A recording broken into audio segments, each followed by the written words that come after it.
very pleased to welcome you this evening on behalf of Northern Farm. I'm Susan and I'm Vice Chair of Northern Farm Board, and we're pleased to be supporting the R&D of a brand new work from the inspiring company, Take the Space, led by the award-winning writer Siobhan Nicholas. And it's quite fitting that it should be here in the Long Barn, because that's always been a meeting and gathering place for people in their local towns and communities. I've been very fortunate I was able to see Siobhan's previous play, Stella, which was, I brought a group of people and we were all very struck by it. It was about astronomy, and I'm also chairman of the Astronomy Society, so very pleased to see that. So obviously we're very keen to support Siobhan in her latest endeavours. And it's amazing to have this opportunity to see the process of writing a play. So I'd just like to welcome you all and hope you enjoy this evening. Thank you.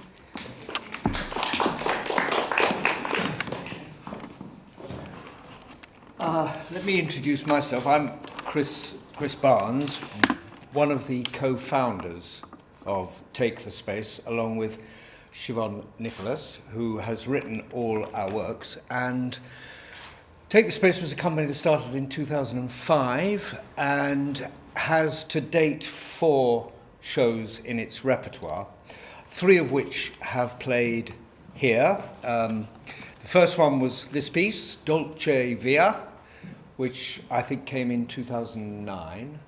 Then that was followed in 2011 by this one, which was Hanging Hook. And then last year, as previously mentioned, Stella. Which brings us to production number 5, which is the piece that we're embarking on this evening. Now, this evening is the first of at least 2 meetings.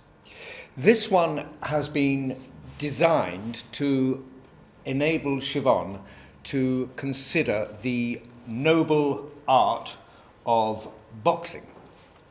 The one next week is going to be looking closely at the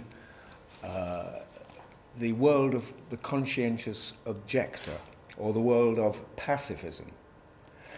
There may well be a further meeting in which those 2 apparently contradictory subjects come together.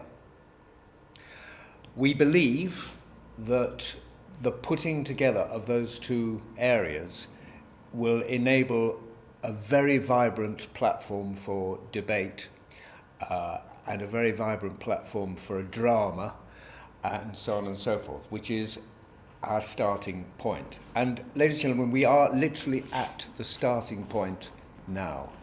We've been in touch with a body called Greenhouse, which has forwarded a grant to Take the Space, and particularly to Siobhan, to research and develop, to seed an idea. And this is where we're at the moment. We're at the idea. And the concept Greenhouse have is actually to set up and seed new work in partnership with a venue. And we are indeed very happy and very privileged to be working with Northern Farm on this particular project. So, this evening, well, after my introduction, I'll ask Siobhan if she'd like to explain what it was that she hopes to get from tonight. How this evening will help her take the idea a step further. Okay. After that, we're very fortunate in having Mr. Matt Flave with us, who can only be described as an ambassador for the noble sport of boxing, and he's going to be talking with us for half an hour about his life in the sport. He is a boxer himself. He runs boxing clubs. He's an instructor in boxing, and he takes sessions in schools where he articulates the positive aspect of boxing. So we're very fortunate in having someone who's hands-on with us this evening. After that, the intention is that we go and get a quick drink from the bar, bring it back here and throw it open for a discussion from contributions from anybody. I know that Siobhan's hoping that we might get a few tales, a few anecdotes from the world of boxing here this evening, but we'll see. We'll see what comes up. We also have Nick Hands, who's behind us. He's recording for himself and for Greenhouse the projects that Greenhouse has seeded. So he will be there, and he will in fact be recording, taking the odd photograph, and maybe might like to talk to some of you individually if that's okay with you. Okay, so that's the format for this evening, and let me hand over to Siobhan Nicholas, who is the writer and co-founder and actor in Take the Space. Okay, thank you for being here. And Susan talked about the Long Barn. So this was the place where years ago people brought in the harvest. And I love that because we're bringing in our stories and harvesting them. I've never worked this way before. I'm quite a loner when I write. I have a mentor, and I have a few mentors. I have lots of books. I go to libraries. I silently take notes. I'm kind of like a little squirrel going around collecting my nuts, and then I go in and I write. And this is so totally different. I'm sort of saying, tell me your stories, really. It's surprising for me what I've already gleaned about boxing. I never really liked it. My father was a boxer, and sadly he can't be here because he's very ill. My husband boxed, and I think the first match that I ever watched was Barry McGuigan, who's an intelligent, skillful, wonderfully poetic man from the same place as my dad. And just that incredible poetry that boxers display in the ring and also sometimes outside it. I found this the other day, and this is a man talking about, his name's Kevin Mitchell. He's just a journalist, a sports journalist. And I just want to read you this sentence because it's really poetic. He's talking about the Carl, do you say Froch or Froch? And the George Groves fight. And he said, the fire spluttered rather than roared for the first few rounds, pregnant with danger. The innocent lies they told themselves, each other and the rest of us beforehand died on the wind. Mutual respect crowded out hype. And I'm getting this feeling that it's so much to do with self-discipline, skill, strategy, sometimes a prescience. And now we've got our boxer coffee splattering away. And I'm very interested, and I won't go into the pacifism theme so much because we'll explore that next week. But I am so interested that if you have a pacifist who boxes, no way can you say that a conscientious objector is a coward. That was really my starting point, because I think you have to be the bravest person to box. I find it terrifying just to watch, and I hope to know more about it.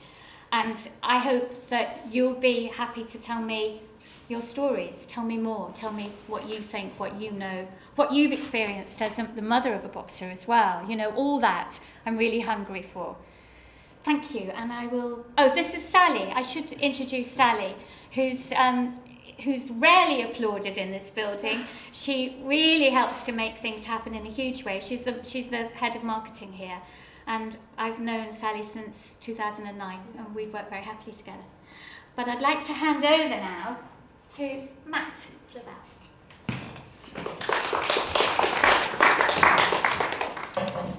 Alright guys, well I hope you enjoy the little presentation I put together for you. As you can see, the top left hand corner or the top right hand corner, depending on what way you're facing, is my logo, Boxing Evolution, and that is actually something I started back in 2010 with the aim of actually working with young people through boxing and helping to guide them once you develop trust and respect with them, and use the boxing as a way of working to encourage them to be more positive. This presentation today is just going to go over a little bit about who I am as a person, a bit of my background, and to kind of set the scene for why I got into boxing and what boxing has done for me as a person and what I hope to do with it in the future. So it's titled My Life in Boxing. So just first of all, a little bit about me. I'm from Maidenhead. Well, it's where we're all from. I don't know, is anyone not from Maidenhead around here? You all grown up in Maidenhead? You too? Okay. It's a nice little town, but it's got quite a mixture of people from different classes, shall we say. We've got people that are from the upper classes and you've got people that are from the working class. And the thing about it is they tend to mix in the schools. So from my own point of view, I've kind of encountered all these different aspects of life rather than just being in one group. So the influences on my life have come from many different areas in that sense, especially being in Maidenhead. I'm age 31, I was born in 1983, so I'm starting to get a little bit old now, but you know, we won't go into that too much. I went to Desborough School. Desborough School was actually an all-boys school, and again, this is something that I think influenced me a lot and, you know, played its part in why I ended up the way I did, and also particularly why boxing was so appealing to me. So anyway, yeah, I went to Desborough School. After I went to Desborough School, I actually went to Henley College, but we don't need to go into that. Then I went to Portsmouth University. And last of all, I've been running Boxing Evolution for 4 years now. And I've actually gone from just the coaching side of it into also filming boxing events and interviewing people and live streaming boxing events, which I call Boxing Evolution TV. So it's kind of like a whole big platform now, which hopefully at some stage in the future will all complement the other aspects of it. Okay, my upbringing. This is where I basically say how horrible mum and dad were to me. Okay, so I was raised in Maidenhead. Again, like I just mentioned before, it has a lot of different influences and stuff like that. And also the thing about Maidenhead is it's quite a small town, so everyone knows one another and people tend to talk about one another, and that tends to affect things.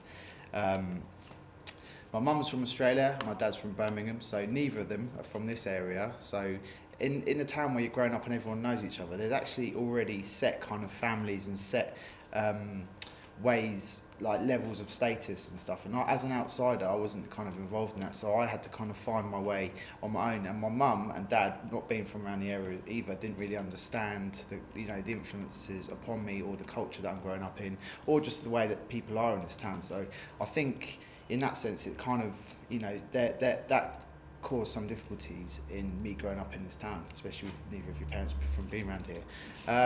They also both got divorced when I was 12, so I think that also probably put a bit of pressure on me in not having a great, home life structure when you're at those crucial years of your life.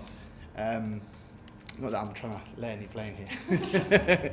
And also to add to it, diagnosed with ADHD at 16. I was always a nightmare child in school. I was always hyperactive, running around. People found it hard to control me. And for a long time, people just thought I was really bad until I actually was diagnosed with ADHD. So from there, go on to my troubled teenage years. I was in constant trouble at school. Again, the ADHD played a part in that. There might be various other factors involved in it. You can start analysing it for as long as you want, but long and short of it, I used to get in trouble a lot of the time. I was a very small kid for my age as well. I didn't develop till probably 16, 17, so everyone else is shooting up around me and I'm little, really small, and also I'm hyperactive and I've got ADHD, so I'm an easy target for the people that want to try and pick on me. I also started getting involved with smoking cannabis at the age of 13. I started smoking cigarettes when I was 11. And I hid it all from my parents, by the way, before you. I'm just aware of the fact that they're there. So, I hid it all from them, but I was starting to get involved in all these things that I shouldn't really have been getting involved in at that young age. I was getting involved with gangs as well. And that partly came from the fact where when I was smaller and younger and got bullied, I started to get angry, I started to fight back, and you naturally look towards bases of power, and being involved in a gang and thinking you're the baddest gang around is one of those things that naturally you get drawn to. Started getting into a lot of fights. And there was a critical incident that happened before I started boxing where I got in a fight with weapons, the person got hurt, they got taken to hospital. I ended up in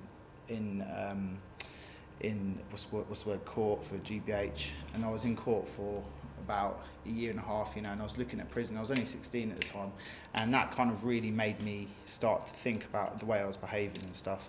And it was around that time that one of my friends said, "Oh, do you want to come and start boxing?" And I said to myself, "Oh, okay, that sounds fun, let's go and give it a go." Added that bit on the end, got arrested a lot. I think there was points where it was just like a game to us. You know, we would try and see how far we could get from our house towards town before we got arrested, and we would literally do whatever we could do to be a nightmare between that point. And I think 3 weekends in a row, we actually didn't make it past this local pub, and we were really proud of it. But, you know, looking back on it, it was stupid, but to us it was a game, and there was times when, you know, I literally couldn't remember not waking up in the police cell after the weekend. So, yeah, things did get a little bit out of hand, I would say. So, yeah, I took up boxing. To me, at the time, obviously, I'd just got in a fight and it involved a weapon, and that wasn't the route I wanted to go down. I wanted to look after myself, but, you know, I wanted to be able to do it in a way that didn't involve hurting people. So that was my primary motivation for doing it, and also the fact that I wasn't a big person. So, yeah, I wanted to be able to defend myself. The thing about boxing, it's the best drug you ever do. You just get hooked into it straight away. You love the rush, you love the feel of getting in with another person, you know, either getting a few punches or them punching you back. And, you know, at the end of it, you feel boosted up on adrenaline and testosterone and stuff like that. And it really, you know, it really makes you feel better than, like I said, when you've done any drug before. So instantly I became hooked on it. And it gave me an understanding about fitness and things such as courage that, you know, you touched upon before. You know, when I started, I would be sparring. There was travellers that come down, and they would be 12 years old, and I was 16, 17, and I'd be sparring with them, and they'd be beating me up. You know, getting beaten up by a little 12-year-old kid isn't good for your self-esteem. You know, and you realise that I'd do like 1 or 2 rounds and I'd be knackered, and then I'd watch them and they'd be doing 5, 6, 7 rounds, and to me I thought, I'm not even going to have a chance unless I get fit. So that at the time was my motivation. I stopped smoking cigarettes, I stopped smoking cannabis, you know, and that, you know, was a big factor for me, and also just maybe understand things like about courage and discipline. You know, unless I made myself go and do the running, then I wouldn't get fit enough. Unless I forced myself to quit smoking, I wouldn't get fit enough. Unless I made myself get in and spar with the boy who I didn't like sparring with because I used to get punched, then I wouldn't improve. So you understand all these things, not just on a theoretical level. You understand them as an actual concept. You know, it takes from concept to feeling, it makes it part of you, and you understand it on a deep level, which is, I think, why it's so important and works so well. And yeah, as I mentioned already, I stopped smoking, doing drugs and alcohol. You know, I also knew that because of the kind of people I was involved with around here and the circles I was in, I needed to just escape. So I somehow managed to get through my college course, and then I went off to university because I wanted to get away from everything. That enabled me to kind of look at things from an outside perspective, and, you know, I met different people who would act differently to the way that I behaved and my friends behaved, so it gave me a different perspective on life. So yeah, I wanted to get away from my area. I actually studied a H&D in computing, which at the time I found really boring, and I just did not like it all. But I didn't actually pass the course, but I actually took on board a lot of it, and I put that into practice now with what I do in terms of my internet TV stuff, and the kind of understanding I've got about how to run computer programs, how to do media and graphics and stuff like that has all played its part, so it wasn't a waste in that sense. And whilst I was there, I actually started Portsmouth University Boxing Club, and you can go and Google that.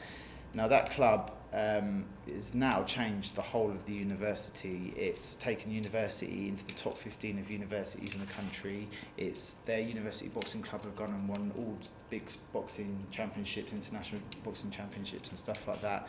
And I'm pleased to say that that all came from me in the beginning. And it was through doing that I discovered my passion, which was working with people as well. So a lot of good came out of it, and I knew that my course would now be involved with boxing. So my life course, my life path would now be involved with boxing rather than computing, and that was what started it all. So yeah, I discovered my passion for working with people. I started Boxing Evolution. I actually got funding from the Prince's Trust. I had to put a pitch together and stuff like that. Eventually they liked it, and I got the funding for it. And with the money, I actually started a boxing summer camp, and this was to be what I would hope would be the start of it all.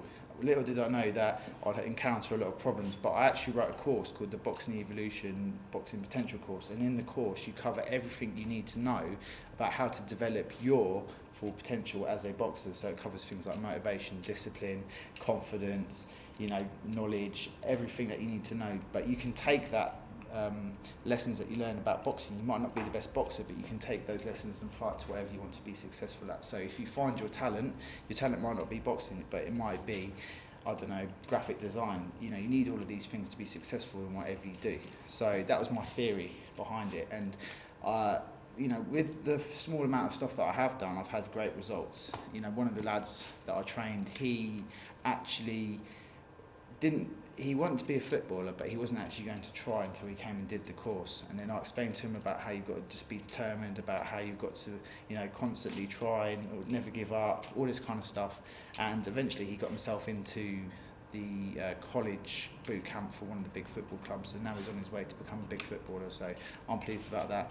You know, and he thanked me, you know, saying I wouldn't have done it if it wasn't for you. So I know that I'm onto something with this, basically. And the other thing about him as well was that he didn't have any money to come and do the course, but he wanted to do the boxing so much that I said, look, just come and do it, come and join in, you know. And that shows that even though, you know, they have got the money, if someone's that keen, that the boxing is something that's working with these young people, and that's what I want to keep pushing. So as I explained before, I use the fundamental aspects of boxing: discipline, motivation, courage, to try and, you know, guide them into a positive direction. And as I said before, aims to meet the person at their level and guide them. It's based on Maslow's hierarchy of needs. Has anyone heard of that? Has anyone not heard of that? Not heard of Maslow's hierarchy of needs? Basically, Maslow's hierarchy of needs is all about a pyramid, and on the pyramid we have different levels. The lowest level is survival. Now, survival is things like food, safety, shelter, that kind of thing. We can't actually think about something else until our needs at that level are met. So, for example, a homeless person can't really focus on what they look like because they're too worried about trying to get food and trying to get shelter. Above that, I think it's survival needs like food, procreation, relationships, stuff like that. But it gradually builds up, and each level is metaphysical to the last one. So young lads that are involved in gang, gun and knife crime, they're basically at two levels. One is the safety, you know, they carry knives around because they're worried that they're going to get stabbed or something like that. The other is at the level of esteem. They want to look bad in front of their mates, okay, and they want to look cool. But ultimately, the lowest level is still affecting that level, which is the safety thing, because they're worried that if they don't show off to their mates, they're not going to have respect, and if they don't have respect, then they're going to have people trying to stab them. So that's kind of how it works. So this meets them at the level of survival and safety. They think, right, boxing, you know, this is how I defend myself, blah, blah, blah. And that's where you meet them. Once you kind of get their respect in that area, you show them that you can fight, you show them that you know how to handle yourself, they then start giving you respect, or you gain their respect and their trust, and then you can lead them in a more positive direction. So that's the basic idea behind Boxing Evolution. At this present day, I'm now developing Boxing Evolution TV, BETV for short. I've started to make great progress. And I believe boxing is so fundamental to me and being successful in the fact that I've had so many different things come at me from different directions, trying to ruin what I'm doing, trying to prevent me. And things that I've learned through boxing, like courage and determination, that spirit, never to give up, to never let something stop you, is what is now enabling me to be successful with my company. You know, the amount of setbacks I've had in developing Boxing Evolution TV, things going wrong, this and that, you know, but I haven't given up, and it's now getting to the point where it's about to be successful, which is nice. You know, it's a slow process, but I don't think, unless I'd had that kind of raw training and principles ingrained in me from boxing, I don't know if I would still be doing it, you know. And I think if you have that, is because starting a business is survival. Same as defending yourself in the street is survival. You know, building a business is the same way as going out in the woods and grabbing food. You know, and if there's two people trying to get that same watermelon, they're going to be fighting, and business is cutthroat. You know, no one has any mercy on the other person. You know, so it is literally survival, and that's what I got from boxing, which has helped me. I've had 12 fights in total. I've had 8 boxing fights. I've actually had 4 wins, 4 losses. I've lost track of what I've done. But some of these losses I think are a bit controversial, and I think that sometimes the decisions are a bit unfair, but we'll go into that in a minute. I've actually had an MMA fight, or cage fight if you want to call it that, and I've also had a kickboxing fight, so I'm on 12 fights in total now. I do plan to carry on, but training to fight and trying to run a business or start a business both require a lot of time, and to me at the moment, you know, setting a business up and making it run properly is more important, so that's on the back burner. The fighting's on the back burner for the moment. I have worked with ex-offenders already, and I've already got the police interested in working with me for September, working with ex-offenders just coming out of jail. So that's something I'm looking forward to. Unfortunately at the moment we haven't actually got a venue due to the fact that the other venue got shut down, and then it's really hard to access funding and things like that. The government say that they want to support you, but then they don't. You know, I'm not going to go into that right now, but hopefully I'll be doing some more work with young people, and I'm hoping to get my own gym at some point as well, which also is dependent on funding and stuff like that. But so that's my present day. So just give you an overview. Boxing changed my life. I don't know who I'd be or where I'd be right now. The confidence it's given me in all different aspects of my life. The fact that I used to have social anxiety, which is part of that, something that used to come hand in hand with the ADHD. And, you know, through doing the boxing coaching in classes, I can stand in front of a group of people now and not care and not be embarrassed, you know, and that enables me to do so many things in my life. I'll approach anyone if I want to put a business deal towards them. I'm not worried about approaching someone because they're this person or they're that person, you know. So the confidence is given. The fact that, especially if I'm just out in the town and someone walks up to me and has been a bit funny with me, I don't feel scared like someone else would. I know that if it does come down to it, I can defend myself, and that enables me to stand there and deal with it in a way. Whereas when you're scared, you tend to get angry quicker and you tend to react more than if you're not scared. So that as well has helped me deal with things like that. I said earlier about how it appeals to young lads. It strikes a chord with people at a primal level. I think there's a thing with men and fighting, you know, it is something that's ingrained into you, you know, in terms of Maslow's hierarchy of needs. The person, or you go back to survival, the strongest or biggest man gets the pick of the women to reproduce with. So, you know, and there is that element still within men, and I think it enables them to analyse and understand that side of them in a safe and structured way. And it appeals to young men that are more extroverted. I myself, I was just full of energy, and I just loved things that were big and mad and, you know, all that kind of stuff. So that was what got me on board with it. Other young men, maybe it might not be into them, but definitely for young men that are a little bit wild or a little bit rough around the edges, boxing is something that works really well with them, I think. And it should be compulsory in schools. I think two kids having an argument with one another, chuck them in the boxing ring, let them fight out, afterwards they're friends, that's it, back to normal. You know, whereas nowadays it's, oh, we're going to organise a big fight, you know, between our two schools, and it's going to be here, and there's going to be balls, and there's going to be knives and stuff. That's the level it's come to. There's no respect between, or even self-respect amongst young people anymore. So I think that's something we need to instill back into them.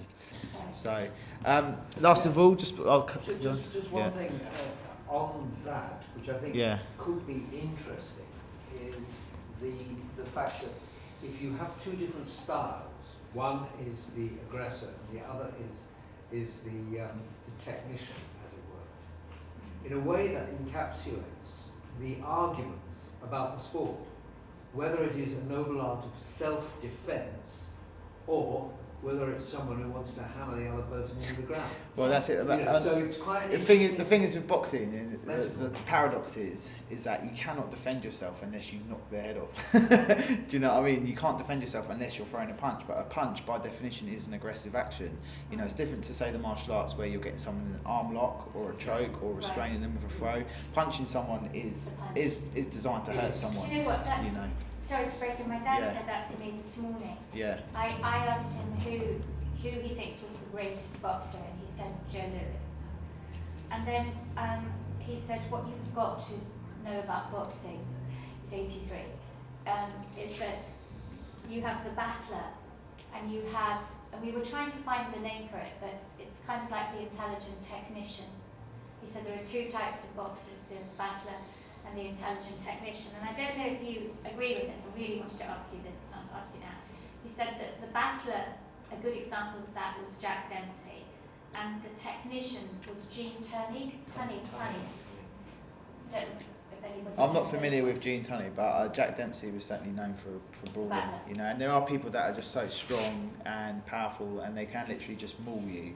But then, you know, the people that fight intelligently, and for example, one of the biggest lessons I learned off a boxer called Yassin, and he was a master. He'd fight with his hands down like this. He'd never have his hands up, and he would literally just slip, duck, you know, and you would wear yourself out trying to punch him. You know, that's how good he was at evading your punches. And where he's fighting like this, his punches come in from all angles, so you use up nervous energy as well through being tense. And then he'll wait till you're tired, couple of rounds, and then he'll just go whack, hit you in the liver, and you'll drain all energy, and you'll be on the floor for about a minute going, you know. But he was a technician of doing that, Right. and that is where, you know, the brain can win over brawn. Apparently, Jimmy Wine used to place a handkerchief in the centre of the ring, place his 2 feet on it, and then challenge anyone to hit him, Yeah, and they couldn't. really. He was a. What you mean, slip and move? Yeah. I mean, he Yeah. was one of the greats of all time, but that was one of his exhibition events was to do that. And that level of skill to do that is incredible. So, Massively yeah. extraordinary. Does? So is the objective of a boxing match to knock the other person out? Unfortunately, yeah. Is it to show your technique and show how good you are at Well, it's- hooks and jabs and things? Yeah, it's all of those things. I think it's, you know, can you stop another living, breathing man from, you know, in their tracks, but can you use your technique and your style? Can you do it in style? I think there is the element of, obviously, you know, you are hurting each other, but there is also the element of the amount of skill that's involved in it. And also the good thing as well is at the end of it, there's the mutual respect. You know, you face someone, he's exposing all in the ring, you're exposing all, you know, one of you's going to win, and, you know, you've both been through it together. So, you know, the respect that comes between two fighters after a fight. You'll see two fighters before a fight being the most horrible people ever. Afterwards, they're shaking hands, they're hugging, you know, and I think that Yeah. yeah. So you wouldn't box with the idea of, well, I'll win on points because I'll show how technically good I am. It would be, I'll smash this person and I want to do, well, I'd want to do both as a boxer. I'd want to show how good I am, dancing around the ring, not letting them hit me, blah, blah, blah. And then at the point of my choosing, I land the punch, which finishes the fight, and everyone's like, "Woo," you know, and that's what sums it up. So there is that element of wanting to, not necessarily say hurt another person, but there is the element of that power and dominance over that other person, and the fact that you can stop them in their tracks, I think. But what about the possibility that you might severely injure that person and they are either maimed or died? Yeah, I mean, there is that element to it, but I think as both consenting adults, you know, I'm putting in for the same challenge that he's put in. You know, he knows all the risks involved with it. It's not a test for him if there's no danger, and it's not a test for me if there's no danger. So it's overcoming that mental state of fear, wondering, you know, having all your friends watching you there. You know, obviously the direct dangers as well. You know, without the danger, that you haven't really accomplished anything, I don't think. And it's the same. I could walk out my front door tomorrow and I could get run over by a car. You know, and the thing is, I've very rarely been hurt in boxing. Very, very rarely. I've been doing it 14 years. You know, I was sparring week in, week out, you know. And I played rugby once and I'm more hurt, you know, in that game of rugby. And so, yeah, the intention is to hurt the person, but whether it's actually less safe than the other thing. And in rugby, you're intending to hurt the person as well, really. I think you're charging at them as hard as you can, you're smashing them into the floor, you know. I think that's quite brutal, so... Yeah, hockey at school is Yeah. very brutal. So, yeah, I mean... It is an interesting one, because It's very interesting. people always hurl this accusation of boxing, but they don't at the sort of, you know, the rugby team or and yet the motivation of the competitive spirit of a physical sport like rugby is equally as if you like, as violent as boxing. And yet boxing's the one that always gets the flag. They use the language in rugby, big hits. Do they? Right. Yeah. Well, there you go. That's the object, particularly the first 5 to 10 minutes. The object is to take Yeah. Big just hit. Yeah, Wow. absolutely. Well, that says it, doesn't it? I'd like to say as well on the matter that it's the intention and the experience of the person doing it. You know, I'm used to being punched in the face. It doesn't bother me anymore. You know, whereas someone who isn't experienced in it, They get punched and they feel really scared. They might feel a bit traumatised. You know, that's the difference. You're not putting two people in there that's are really scared and, you know, not enjoying the experience. They're both enjoying it and they're not coming out of it. You know, if anything, I quite like having a bruise after boxing or a bit of a black eye because it makes me feel like I've been in a proper fight. You know, so it's a bit of a weird, it's a bit of a weird mindset. But understanding right and wrong and good and bad and violence, you know, it all changes. It all changes once you start getting involved in it. Any questions from anyone? I've questions. The fight that you showed us, do you fight professionally or is it semi-pro? That was classed as semi-professionally, although it is actually unlicensed. It's not illegal, it's just not licensed to the British Boxing Board of Control or the amateur boxing. So, but yeah, it's classed as semi-pro now. So what's the difference between being licensed and unlicensed? Like, there's governing bodies, there's the Amateur Boxing Association and there's the British Boxing Board of Control. Right. British Boxing Board of Control is for professional, Amateur Boxing Association for amateur. So to be a licensed professional, you have to go and have whatever meeting with them, and they say, yeah, you can box, and you've got to have a brain scan and what this and whatnot. And then they'll say, you're right, you're good enough to fight as a pro, or you're not good enough to fight as a pro. And yeah, then you're licensed, and then you have to fight on British Boxing Board of Control sanctioned shows, which the promoters have licensed with the board. So if you're nothing to do with the board, you're basically classed as unlicensed. Yeah. So yeah. And the reason I asked about the difference is because I was surprised that it's only 3 rounds. Is that kind of the standard for semi-pro? Well, yeah, for semi-pro is a bit like amateur boxing, Right. but it's for people that want to earn a bit of money. You know, the show's a bit more glamorous. They get to wear their own shorts. They come out to their music. You know, the Amateur Boxing Association is very in the last century with the way it does things, and I could go into about them right now, but I'm not going to. But they are one of the setbacks that I mentioned in my program. They wear vests and helmets?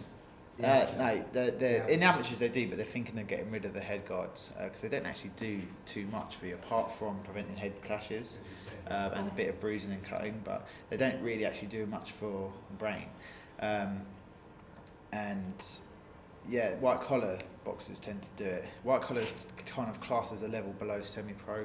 White collar tends to be more old men that do it. So. Old men. For the older man, really, the white collar. Or the beginning. Or the beginners. I was going to ask you about the adrenaline thing you talked about earlier. Yeah. And I was kind of watching your face on the film and sort of seeing maybe how you felt. And I noticed at the end of the fight, you thought you'd won.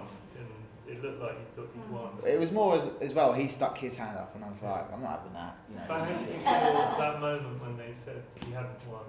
I felt a bit depressed, to be honest with you. I felt a bit like irritated. I don't know. Does that stay with you for a while? It does. I mean, I actually just lost the urge to train after that as well because you kind of think, well, I've put all this hard work in, you know, and it's come to a decision which isn't really fair.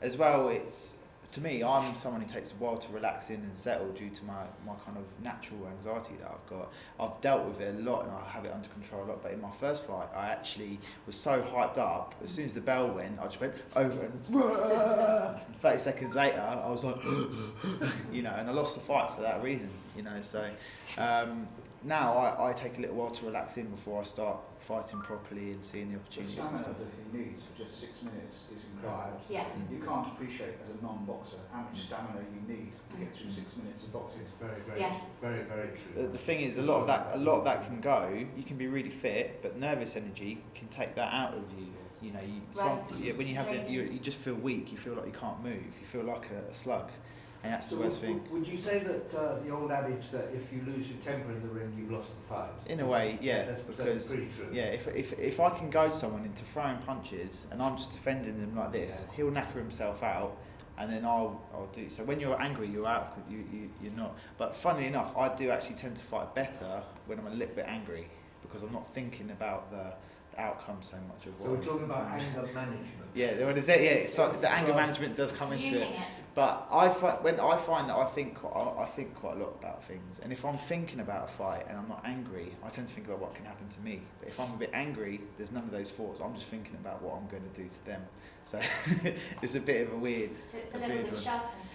Yeah, it's different people are motivated in different ways and respond in different ways. I find that I actually like people, and I don't like to hurt people. Often, I've been in a boxing match once, and I hit him hard, and he was like, "Oh," and I was like, "Sorry, mate." Do you know what I mean? It's actually a boxing match. I'm supposed to be, so. But if it was someone that had really upset me, I think I'd be fighting a lot differently. Whereas some people are just naturally that kind of person. They like to hurt people and they like to get in.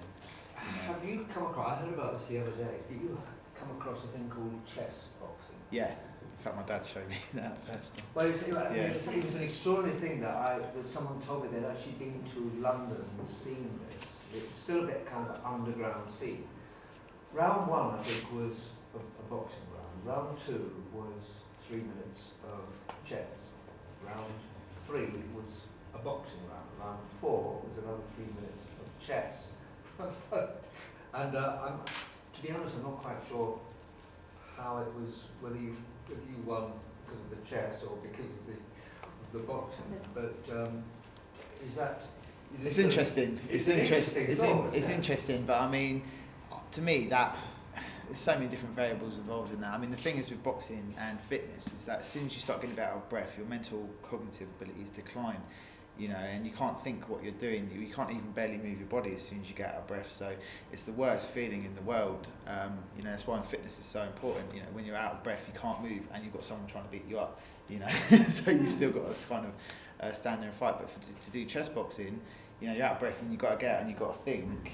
I think it's interesting. I think it could work well for actual boxing matches. But Chris Hoy was on the telly last night. There was a programme, I don't know if anybody else saw it. I didn't intend to watch it actually. And I think he was Audley Harrison. Yeah. And he was playing chess against Chris Hoy. Right. And he was winning, and he said he always used to, because they spent a lot of time at training camp, that was his passion. And he was obviously very good at it. And Chris was asking him whether the chess made a difference to how he thought in the ring. And he said, well, yes, it is very tactical. And that's how, Chris Hoy didn't stand a chance playing chess against him. Got checkmate very quickly.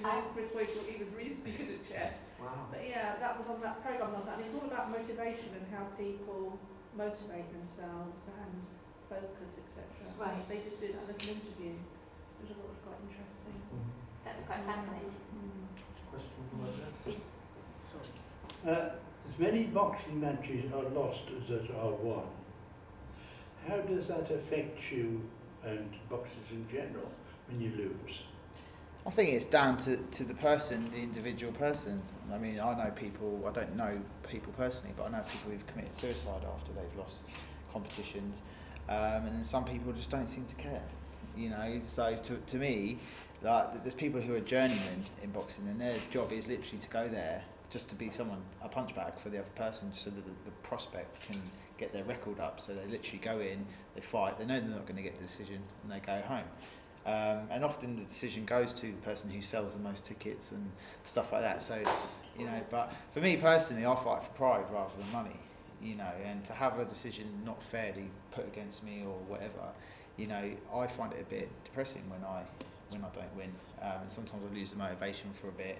And the thing is, I'll be in training for 3-4 months with not going out drinking, not doing anything, not even eating a pizza and stuff, So I'm literally on this kind of regime where there's nothing really fun happening in my life up to the point of the fight. And then you fight, and then you don't get the reward, so then you kind of sink down, and then I tend to go on a little bit of a bender after that, drinking and stuff. But a bit like cyclists who started at the Olympics and had a false start and expected a restart and was denied it. That must have been so traumatic. Really? How many points about into the same person? I think it did. British female cyclist, wasn't it? It was a male, wasn't it? Oh, was it a male? I think it was a male cyclist. Okay, yeah.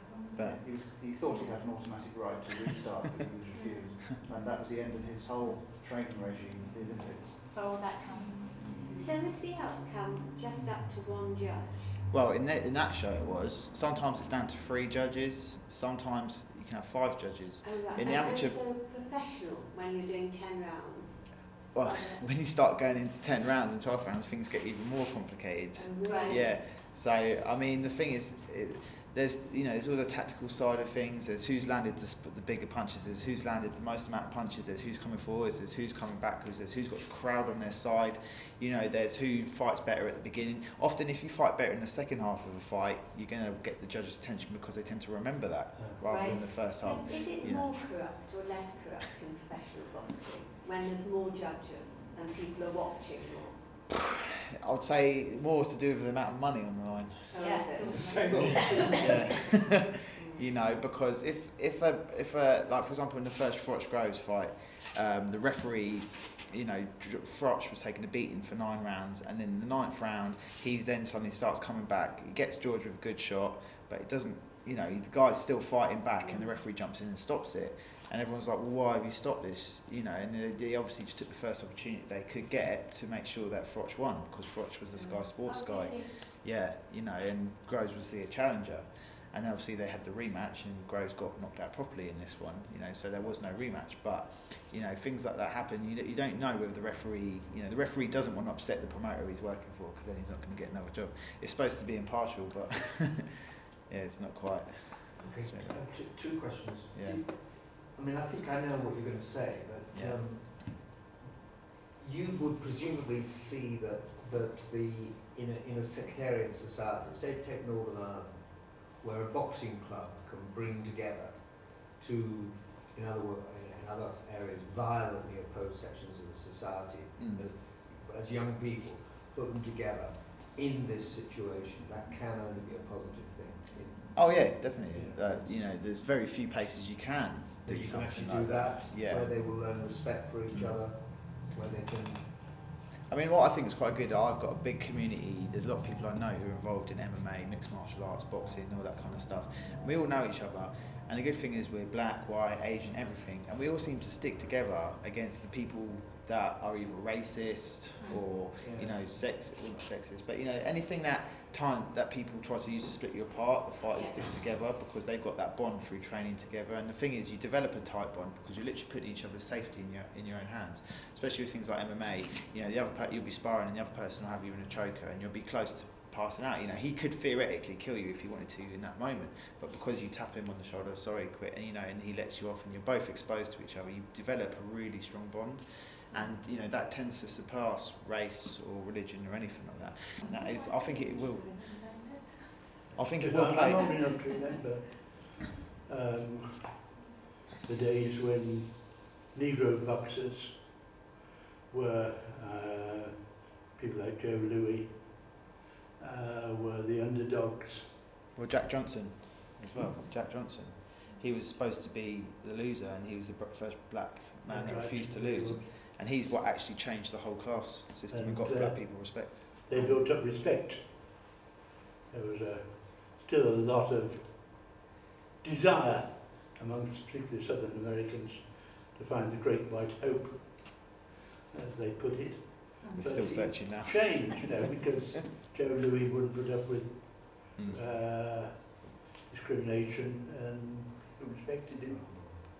And other black boxers followed him, and I'm sure it made quite a difference. I think it's definitely helped, gain equality for black people. Yes, definitely, especially because they're so good at boxing. So. He was my dad's favourite boxer. Is it Louis or Lewis? I never know. Lewis. But also the whole thing what you were saying about the punch, that he apparently had this amazing punch and said something like, "I don't need a referee's decision because it's in my right hand." That is true. In the end of the day, as far as I'm concerned, at the end of the fight, if the other person's still fighting back, you haven't really won it. You can go to a points decision, but there is that element of dominance and who's actually beaten. You haven't actually beaten someone until you've beaten them mentally. My grandfather used to say, "Do you want a fortnight in bed or sudden death?" A fortnight in bed was the arm with the shuttle wound through it. Wow. So he hadn't had not quite so much strength in that arm as in this one. That was fortnight in bed. But it's interesting that is the derivation of the expression being up to scratch. Apparently, I apologise if you already know this, but as I understand it, in the old bare-knuckle fights that were held in the open ground, there was a line drawn in the sand, And this was the pugilistic events that went on where each round would last for 5 minutes or even longer, or until someone dropped. And the winner was the last man to be able to get up to scratch. In other words, to stand outside of the line and wait for the opponent. And if the opponent wasn't up to scratch, he'd lose the fight, because they couldn't get up to that scratched line in the dirt, which was the... That's interesting, actually. Yeah. No, it's one of the boxing things that's gone into current. Yeah. Okay. Into our language. Yeah, that's. And there must be others which I must try and find out about and get interested. Is the motivation for women boxers the same? Well, as I'm not a woman, No, I'd find it quite hard to. No, I'm not trying to be funny. I'm saying I couldn't directly comment on that because I don't really know what motivates a woman to box. I'm assuming that it is something to do with health and fitness. I think there are women that have competitive urges within them or aggressive urges in them. I'm not really sure why, but yeah. So maybe it's something to do with that. Nick was saying something very interesting earlier on, that there were women boxers and or was it women football? Well, we were talking about football, saying football was massively popular with women in the 30s. You used to get huge crowds in the big grounds, and someone in government decided it was not a good thing and literally banned women playing football. Well, it's only recently they've been allowed to box, to be honest with you, but I think it does a lot of good for women to understand that side of things. It toughens them up. And there's something in, I think it's next week's Radio Times by a young lady who's in the Commonwealth Games. Yes, and she's saying that they're less aggressive but more tactical. What, you mean women as boxers? Yes. Oh, definitely, 100%. They haven't got that testosterone flowing through them, which So they're probably not trying to knock the person. Oh no, they will still be trying to knock them out, but the way they go about it won't be as like hormone fueled. It's more of a psychological thing rather than a raw I want to knock you out. Who's your favourite boxer? Ever? Yeah. Ever? Probably Mike Tyson. Really? Yeah, because he just knocked people out. I mean, that is really what people want to see. But I mean, the way he did it, and at 19 years old, he was knocking out the biggest people that you've seen. He's world heavyweight champion of the world at 20, 21 years old. So yeah, and his technique. I mean, his head movement. I don't know if you saw it in my fight. I had a bit of head movement. His head movement was on a completely different level. He would just literally be fighting guys like this, and he would just slip his way in, and literally his punch was so powerful. He just has to land it. All he has to do is land that punch once, and the person's out. So that's all he had to do. So for 5 rounds, he'd be going all out, just trying to land that one punch. And if he connected with it, it was game over. So there wasn't many people that could stand up to him. But he was smaller. He was 5'10". He was 5'10". Well, that's not big for anyway. So 2 inches taller than me. So it was about 5'10" wide. Yeah, he was a freak of nature though. Mike was, but he must have been so intimidating as well, because you talk about you have to strut stuff before the fight, you have to impose yourself and dominate. Well, he didn't actually have to do much or say much, did he? Just looked at him. He actually talks about this, and what he says is the moment he gets into that ring to the moment he leaves, he's staring you in the eyes, and he does not take his gaze off you. And he knows the minute you look away from him, he's won the fight. There was a documentary that said that when he was a young boxer, he would be out the dressing room. It didn't matter whether what fight he was on the card. He might be in fight number 5, but he'd be out the dressing room, pacing in the back of the hall, waiting for his fight to come up. That's not nervous energy as well. That's like his aggression, which he's having to pace up and down to kind of get it out. But I mean, what state he must have been in by the time fight number 5 comes up, and he's ready. Oh, he was. Okay. One of the things about him, though, it's really interesting hearing you talk about how boxing sort of solved your issues and your problems. I'll say help solve. Because he had real issues outside the ring, and it seems like it didn't do the same. Unfortunately for him, he had a lot of people that took advantage of him. Also, he didn't have the emotional support and the kind of people around him to help him deal with his anger. Boxing did not solve my anger problems, it just helped me control myself a bit better and helped me get confidence, but there was other things that helped me along with it as well. I went through a period where I was getting in fights every weekend. You know, I wasn't fighting with weapons, but I could knock people out with my hands, and it used to be fun for me going into town on a Friday night and getting in fights with people who I didn't like. Do you know what I mean? But yeah, I eventually, you know, I had people around me like my parents and various other people to help me solve my side of things, but he had no one. You know, he had Customato who took him in, and then he died, and then he was left with no one. And Isn't it part of professional boxing? When you get high up in professional boxing, it's a bit like rock and roll, isn't it? Because you're just like in the music industry. You know, you're an asset, and people are there to live off you and to manipulate you. Well, yeah, Don King absolutely raped him for money. Also, he got married to the film star woman. She divorced him and took half of his money. And not only that, he was incredibly irresponsible with his money. Like, he got paid, I think, 100 million after one fight. He went out and bought 33 BMWs, he went out and bought 40 Mercedes, all in one go, about 5 houses. You know, he rinsed all of his money in like one go. So he had a lot of different things going on for him. But there aren't many successful professional boxers at the top of the game. There are. Most boxers are going to be. To be successful as a boxer requires so much more than talent at boxing. You have to have the right team around you, you have to have the right support, you have to have the right promoter. You know, a lot of really good boxers that I know don't get fights because the people that are known won't fight them because they say, well, why am I going to fight you and risk losing my record? You know, yeah. So it's, you know, it's that's part of the chess as well, isn't it? Who yeah. you fight, yeah. who fights, who and when. Yeah. Because you've got to keep that record going. So that's a dance all in its own. Yeah. Why don't they stop? They can't stop fighting, can they? After them, they well, a lot of have that fight.